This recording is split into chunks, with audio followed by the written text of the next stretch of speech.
Hello and welcome to Japanese craft beer reviews. Today we are going to take a look at a beer from a major Japanese brewing company, not a craft beer company, but it is what we call a crafty beer, and it's another one in the Cocoro craft series from Sapporo, and this is called Cocoro Craft Pale Ale, and they have had a number of craft lines or crafty lines, and this is the latest one, and it's actually the fourth release in the Cocoro Craft series. Kokoro means heart in Japanese, and you see, of course, a stylized sort of heart image here. And the first one that they released was called Nagare Boshi Golden Ale. The second one, Suki Akari Golden Ale.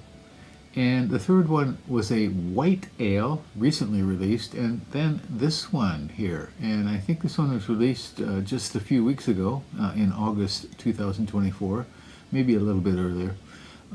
So this is the fourth one in the series, and you can see that the beers in this Kokoro Craft series are not very adventurous in terms of their style selection. A golden ale, an amber lager, white ale, which could have been interesting, except they didn't include any spices or coriander, orange peel, so it was not a wit beer, and it wasn't even a Hefeweizen, but it's simply a wheat ale. So kind of tame styles, which I assume that they are doing this intentionally, not to shock people, to make people accept this as something drinkable for them. So people who are used to drinking lager beers perhaps might enjoy something like this. It doesn't really take them too far off the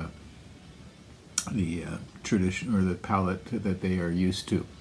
So this one is a collaboration with 7&I Holdings, which is the parent company of 7-Eleven convenience stores in Japan, and actually the largest retailer in Japan in terms of sales volume. Thousands of convenience stores across the country. It is 5% alcohol by volume, and I do not know the international bitter units or which hops they used or anything like that. The main defining feature of this Kokoro Craft series is their commitment to use domestically grown hops. And Japan does grow hops, not a lot. Very often they are supplementing their hops from places like the United States or Australia, Germany. But they do grow hops, and their commitment here is to support the hop farmers in Japan. And so, domestically grown hops, a heart image, a pale ale. So we give it a go.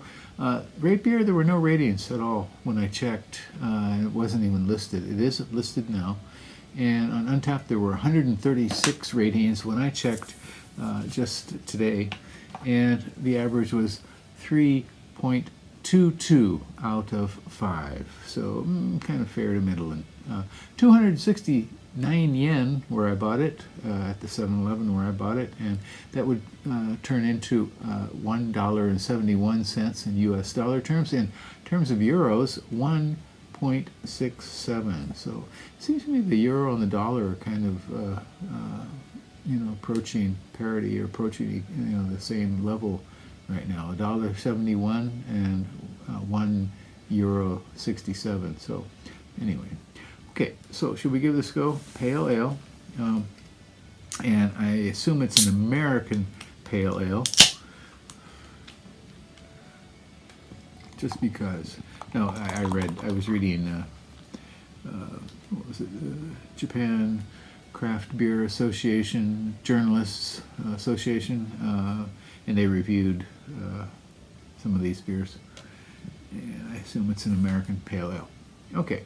So what do we got here? It is clear, typically, as all lager beers from the Japanese majors are. Totally clear. You can see right through it. And a kind of sloppy finger of foam, white foam. typical. Okay. All right. Oh, okay. This has some pleasant maltiness. The ingredients are malt and hops, and that is it. So the malt is both foreign and domestic, and the hops, as they claim here, are domestic Japanese hops. So my guess would be it would be something like an ibuki hop. There's another hop, probably the most common Japanese hop is Shinshu-wase, and it has very, very mild character. I think it's based on a German noble hop and Satz Czech hop together, but without a strong Satz character.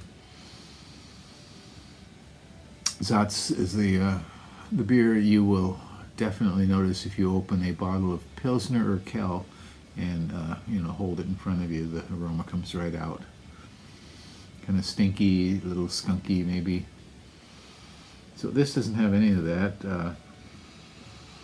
Smells like probably a noble hop, German noble hop. But again, Japanese.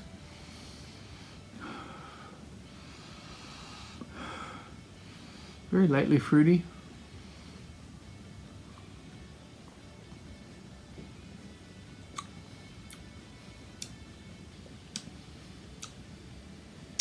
Thin, kind of thin to moderate maltiness.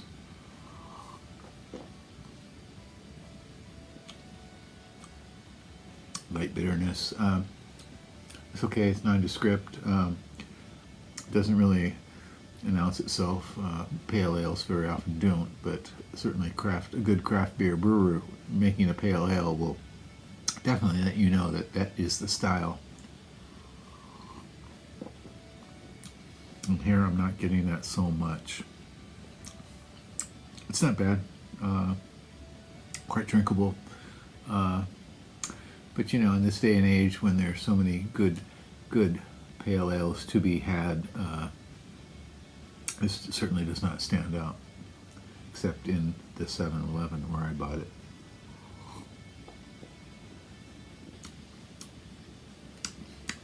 Light fruitiness, light bitterness,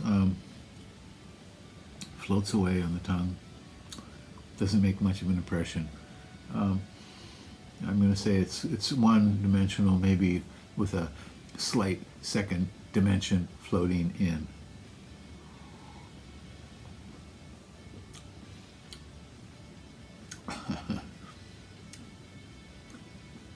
Yeah. In any case, I don't have a lot more to say about this. It's quite acceptable. It's not going to turn you into a craft beer fan, that's for sure. But if you're not used to drinking craft beer, this is a very acceptable way to think you are drinking a craft beer. Again, it's called Sapporo Cocoro Craft Pale Ale, the fourth beer in their Cocoro Craft series, which is designed to showcase Japanese hops. It doesn't showcase them, really, it simply uses them. And I guess that's enough for now. Hope you're doing well, and the summer is still warm, but we're getting some rain these days and it's starting to cool off a bit, so and I hope where you are it's pleasant. Take care. Bye-bye.